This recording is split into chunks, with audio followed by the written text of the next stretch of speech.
Hey guys, thank you for joining me back on my channel. So I'm going to be trimming my hair, which I'll be doing on blow dried hair. To see how I blow dry my hair with minimal damage, check out my previous video linked up in the cards. So the purpose of this trim is not to shape my hair or to change the length at all. It's literally just maintenance of the health of my hair. When my hair is back curly, I do not intend on it looking any different after trimming. I'm literally just ensuring that my ends stay nice and thick and healthy. So here's how I do that. I split my hair into 4 big sections and then split these sections into smaller sections. I brush each small section with a small comb up on top up to the top of my head, and then pull the hair between my fingers to smooth all the hairs together, and then trim off a very, very tiny amount of hair on the ends. Make sure you use proper hair scissors if you do DIY trims. And I go around and do this on both back sections of my hair.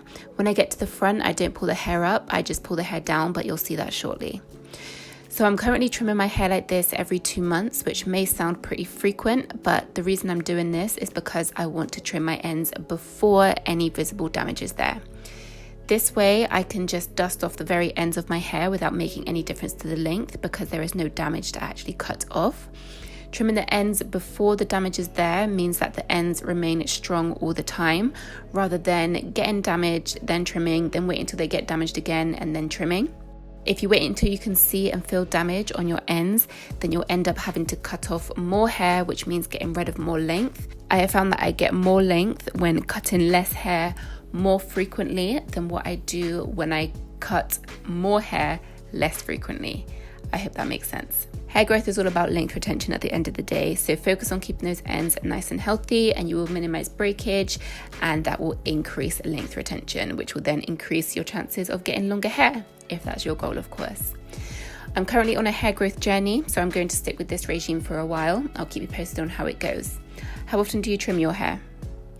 So when I get to the front, I split off small sections like what I did in the back, but this time I just pull the hair down instead of up. This is literally just because I'm able to see what I'm doing without having to pull the hair up like I did when I'm at the back. This doesn't change anything to do with the trimming. And then that's me done. Nice, fresh, blunt, healthy ends for the next couple of months until I trim again. Let me know if you have any questions about DIY trims, and let me know how often you trim your hair. Also, please make sure you're subscribed. About 80% of the people that watch my videos are not subscribed. Don't be one of those people. Hit that subscribe button and join the fam. Thanks for watching. I will see you in my next video.